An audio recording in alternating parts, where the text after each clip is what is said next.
welcome to Lee County Podcast. This is Jack Campbell, your producer. Today we have Elaine Sena Cortez with us as our guest. Our host is Pete Malidnik. And Pete, will you please take it away for us? Thank you, Jack, and welcome, Elaine. Can you tell us about Elaine Sena Cortez? Tell us your story. Well, yes, that's one matter I am the expert on. So thank you everyone for being here today, and thank you so much for having me. Again, I'm Elaine Sena Cortez, and I'm the new state representative-elect.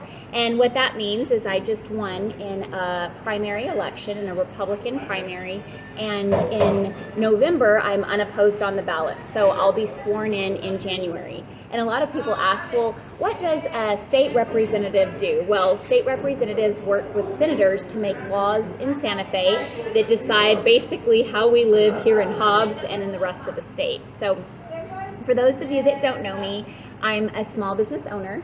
I own Sena Cortez Consulting, and my expertise is in strategy and innovation, and that's coming up with creative solutions to business problems. I'm also a professor at the University of the Southwest and Eastern New Mexico University. I teach undergrad and graduate business courses. I'm a doctor in my field. I have a doctorate in business administration. I am also a wife and a mama to Layla Cortez. She's a 22-month-old. I had her whenever I turned 40. So to most people, I am considered a geriatric mom. The doctors love using that. I'm like, hey, can we use a different name? My husband is currently the 5th Judicial District Judge. He was unopposed in his primary, and he's also unopposed in the general. So he's the current 5th Judicial District Judge and has been there since August of last year.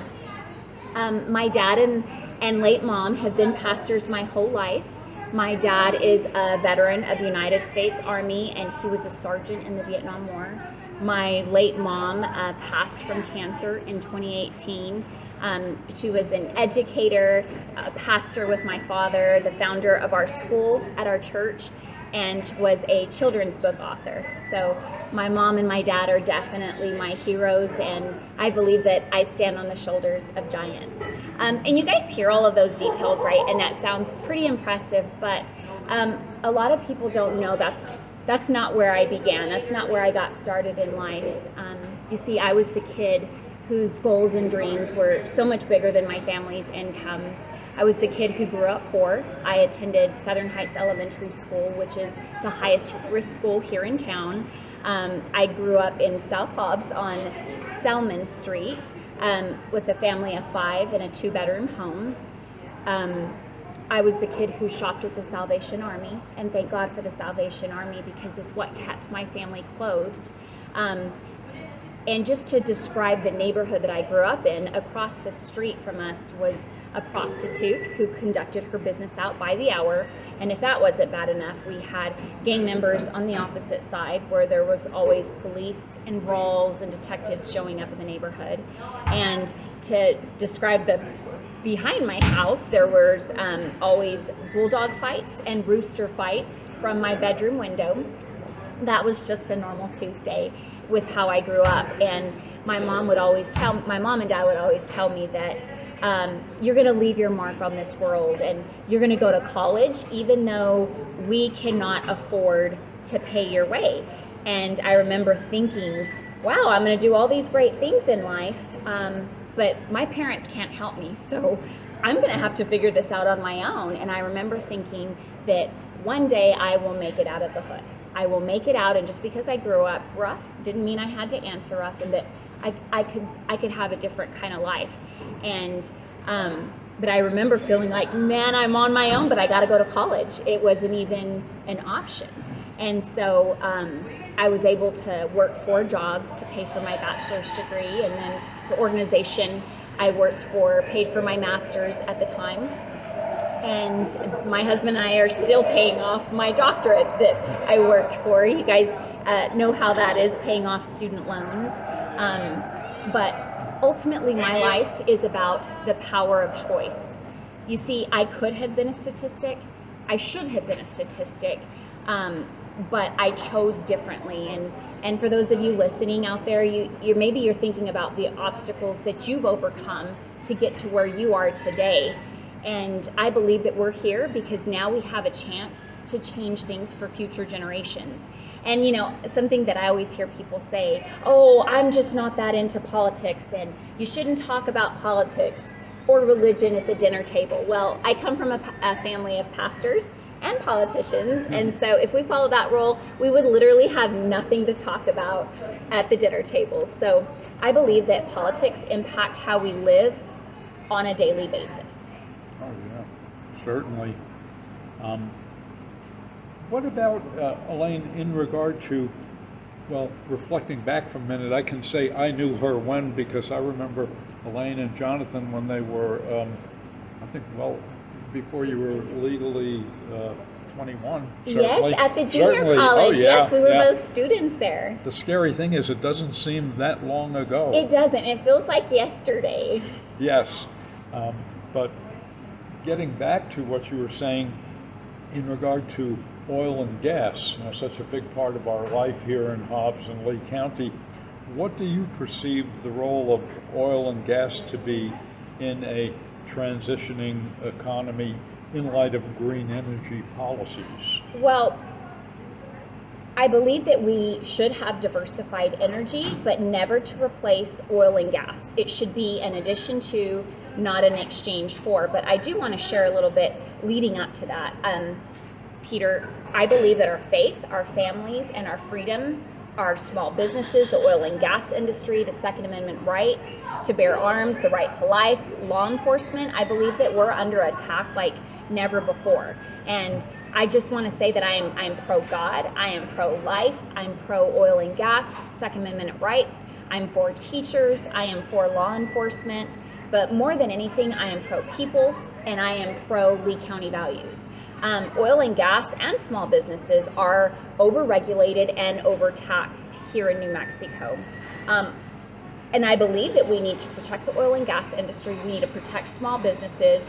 We need to fight for tax cuts in the attack on Second Amendment rights and personal freedoms. And I'm going to get into oil and gas a little bit deeper. I'm setting the stage here. So I believe that people should be the most powerful force in a free society, not politicians. And it used to be that we told the government what we needed, but now the government tells us what we need.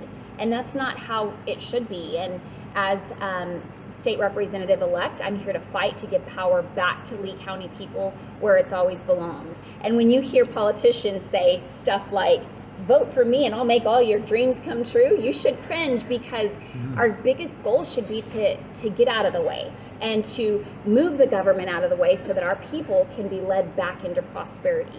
And so going back to oil and gas, after I set the stage there, is I do want to repeat, we need a diversified energy, but never to replace oil and gas. It should be an addition to, not an exchange for. So we need to end the fight on New Mexico's war on oil and gas. And I will fight with everything that I have and then some to protect the jobs of the men and women that have fought so hard. Already they've laid the groundwork for the oil and gas industry. And the oil and gas industry is personal to me. A lot of people don't know this, but my husband started off in pipeline construction right after college. And even though he's a judge, that oil and gas industry is a testament to the opportunities that it provides for our people, that it's provided for my own family. And I believe that we need to introduce a bill to limit the power of the New Mexico Environment Department and the New Mexico Environment Improvement Board by requiring legislative oversight of the rulemaking authority. So what a lot of people don't know, that all of the regulatory power for oil and gas industry was handed over to the governor through the New Mexico Environment Department, which I'm going to call the NMED, and the New Mexico Environment Improvement Board, which I'm going to refer to as the NMEIB. So the governor chose these boards, and in 2021, the legislature adopted SB 8, which allowed the NMEIB to set strict air quality standards for oil and gas producing areas. So since SB 8, the NMED and the NMEIB are now judge, jury, and executioner for oil and gas companies. And that is tough. That is using the extreme power in 2022 with literally no oversight from the legislature. So this rule also places strict rules on air pollutants for the oil and gas industry. So these rules are now used to enforce fines on all these oil and gas companies. So in reality, the governor is now picking winners and losers in the industry. So in layman's terms, we're overtaxed, we're overregulated, and the winners get to pay their hefty fines and continue to operate, and while the losers can't afford the fines, and they either have to close their production or they have to sell. So whether you're a winner or a loser, the money you pay to the state is money that you cannot pay for families and employees. That's the bottom line. So we need less regulation. Let people work hard. Let's let them do what they know how to do best, and that is work hard in the oil and gas industry. We also need to introduce a bill that rolls back the clean car rule and the clean fuel standard. These measures have unchecked regulatory power on going back to the Environment Department and the board that we talked about, the NMED and the NMEIB, and it's all at the expense of the industry and the taxpayer. So as legislators, I believe that we need to make good bills and good laws, but we also need to go back and repeal some really bad ones. So being a legislator it's blocking bad bills, repealing bad bills, and making new ones. I believe, like I said, the simple solution after everything I just said is to limit the governor's power, give power back to the people, give power back to the oil and gas industry, support and defend that oil and gas industry. And it goes back to my slogan during the campaign, drill baby drill. That's what we need to let the oil and gas do. So in a nutshell, that's my perspective. And you know, to follow up on that, there's such a big push for electric cars. Well, for electric cars, you need batteries, and for batteries, you need more mining, a lot more mining. Absolutely. You know, and that can't be helpful for the environment. Oh, absolutely. And instead of forcing Teslas and battery-operated cars on everyone, let's focus on fixing the roads on the way to Albuquerque and Santa Fe. Let's have 4 lanes. Yeah. You know what I mean? That area for Eddy County, I drove through that when I headed to the special session. And what a nice, safe new road in Eddy County on the way to Albuquerque and to Santa Fe for us. We need to do that in all points. Mm-hmm. Yeah, and I just myself came back from Taos, so I know well what you're talking about. Some of those roads are tough. Yeah. In regard to inflation, Elaine, what would you like to see legislature enact to drive down prices of basic necessities such as gas, groceries, and prescription drugs? Well, I would like to say this. I'll fight to reduce the tax burden for working families. The cost of living is outrageous. Yeah. To put gas in your tank, to go to the grocery store. You know, my family is me, my husband, and my 22-month-old daughter, and it is outrageous to even buy groceries. The federal government's response, because it is a federal issue that we're dealing with inflation, their response was to print more money. Well, that response only serves to devalue the dollar in our wallet, and to compound the problem, New Mexico has been a tax everything approach with 40 different categories of taxes and surcharges. No government ever has taxed its people into prosperity. And so a short answer, I can go deep. You tell me how deep you want me to go, but the short answer to this is, because I was going deep on oil and gas, so you tell me what you want, but the short answer is, let's stop taxing income. Let's incentivize people to work instead of penalizing them. Because some people, you hear them say, the more you work, the more the government gets your money. And some people say, I don't want to work that much because I don't want to lose my benefits. Well, let's incentivize people. Let's say, hey, the more you work, the more money you get to put back in your pocket instead of taking the money back. Yeah. And I also believe we need to stop taxing Social Security.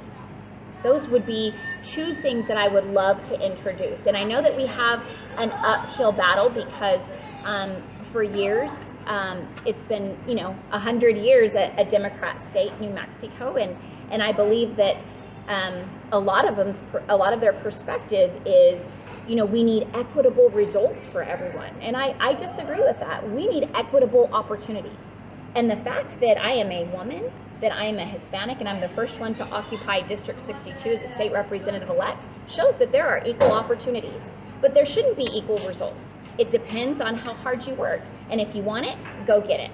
And that comes from, I'm living a life of prosperity now, but I also grew up very poor and had to scrap and work hard for it. And I believe in equitable opportunities, not equitable results. If you want it, go get it. Yeah. Work for it. But the simple solution is stop taxing income and stop taxing Social Security. There are so many other states that don't have income tax, and currently there's 9 income states. There are 9 states that have no income tax: Texas, Alaska, Florida, Nevada, New Hampshire, South Dakota, Tennessee, Washington, and Wyoming.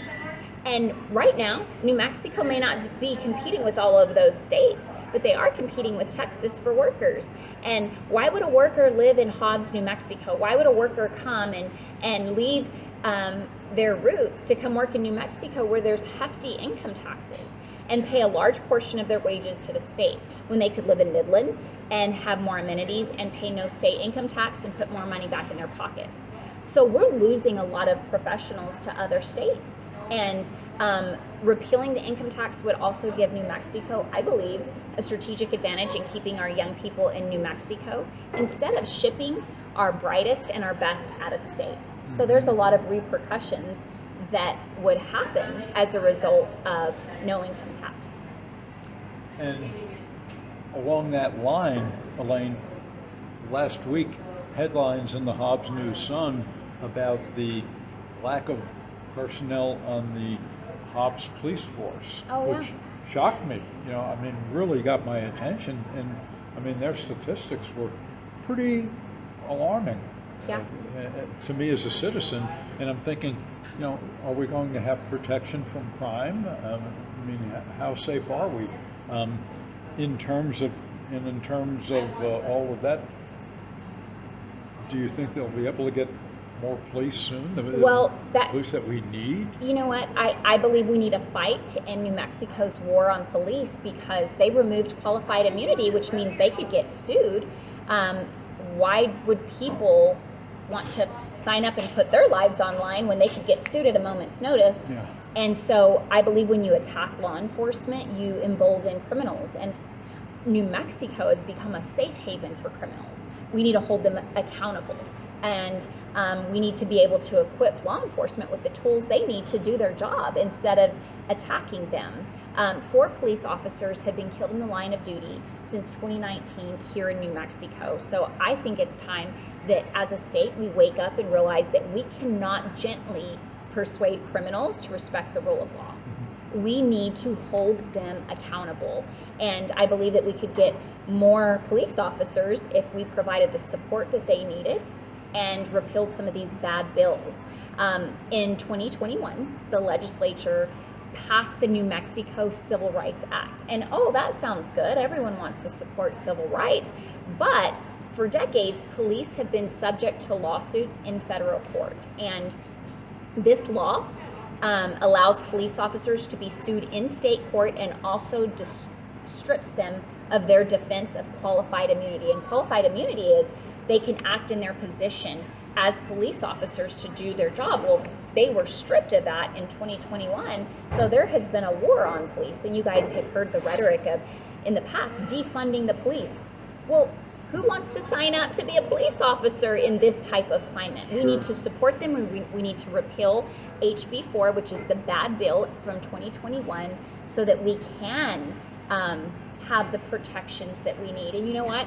I come from a family that has police officers in it, and they need to be equipped and they need to be supported. They are the ones putting their life on the line for complete strangers. Yeah. And they need to be honored, they need to be respected, and they need to be supported. Yeah, and anything in regard to criminal justice reforms that you Well, haven't touched on? I think that we do need to introduce a bill to make fentanyl trafficking a first-degree felony and make the penalty life in prison. The DEA estimates that the large majority of fentanyl brought into the United States is actually manufactured in China and sold for pennies to the Mexican drug cartels and then smuggled into the United States. It's estimated that 42% of fentanyl pills contain a lethal dose, and this is nothing less than a targeted lethal attack on New Mexicans, because we're a border. So perpetrating this deadly attack on New Mexicans should be akin to the willful and deliberate taking of a life, because thousands of people are dying, and this warrants the strictest penalty under our laws. We also need to introduce a bill to end catch and release. You've heard that term, catch and release in New Mexico. Well, in 2016, the people of New Mexico, they were sold a bill of goods that led them to believe that amending Article 2, Section 13 of the New Mexico Constitution would give judges more power to hold people charged with a felony in jail pending trial. Well, this has resulted in absurd and confusing systems where judges are now required to make a calculated guess about the defendant's future behavior. Furthermore, the prosecution has to prove that no release provisions will protect the public. This change has created an unworkable framework that has proven to release more criminals from jail than it actually keeps. So I believe that we need to amend the law and give judges absolute discretion to decide when a criminal defendant should be held in jail while their trial is pending. We can't keep releasing them. And despite what some people may argue, New Mexico is one of 28 states that has a 3 strikes law and you're out, and even has a 2 strikes law for violent sex offenses. The sentencing framework here is already in place, but the threat of lawsuits often moves departments away from proactive crime prevention policies like broken windows policing. So with the decline of proactive policing, incidents of crime have increased. So the threat of being sued has caused some of our police departments to turn a blind eye to obvious minor crimes that they know could lead to the discovery of larger crimes, because no one wants to get sued. In that regard, we're requiring our police officers to ignore their trained instincts to the benefits of criminals. And that's a problem. So we need to empower our police officers and reestablish law and order in New Mexico. It's time to unhandcuff our police officers and let them do their job. Let them protect New Mexicans. But they can't do that if we're creating bad laws that harm them and protect the criminals. Well, I couldn't agree more. So kind of got on a... Well, it's such an important thing, our personal safety. That's right. In our freedom. Jack, any more to add? No, I don't have anything to add to that. Well, we've addressed law enforcement issues and prosecution and civil rights. And I know one concern that I have as a citizen is for animal welfare. And the thing that galls me is it's a problem, and it's a solvable problem with people working together. Oh, absolutely. Not only here in Lee County, but across the country, as long as you've got laws that are better laws to protect animals than in some far-off countries, let's say, and it can be fixed, Absolutely. but with people working together. And I think that is the key to a lot of what you're talking about today, too, Elaine. Citizens caring about themselves and one another and working together. That's it. Because most people want that equal opportunity, and to be able to live in a safe environment and where they are given a chance to strive to do their best. Amen to that. I believe that as good citizens, we need to protect the most vulnerable of our society, and that's animals, that's children, that's life in all aspects. And a good and decent society protects the vulnerable. Yeah. And we can do that, just like you said, by working together. And I know I came in hot with some Republican ideals today, but ultimately we have to work together. And I believe we need to work with Democrats, we need to work with independents, we have to work with people and be willing to meet halfway in the aisle to get things done and to make good laws. Yeah, and to put the funding where it's going to be effective in the law enforcement and education. Absolutely. In supporting oil and gas. That's right. All of these things. So, yeah, very good about all of that. And well, at the end of any time I talk, my call to action is to remind people to get out and vote. We have a November election coming up that is very important, and I believe it could be a paradigm shift for our country. And so Lee County is notoriously known for low voter turnout, and so we need to get the vote out. Get out, because your voice matters. And when people say, my vote doesn't count, let me tell you it does, because I won only by 49 votes in this 3-way primary for state representatives. So every vote matters. So get out and go vote. right. Make your voice heard. Thank you. Thank you very much. Thank you, Pete, for directing our discussion today. Thank you, Miss Elaine. Thank you so much. Pleasure to meet you. Likewise. It was an honor being here.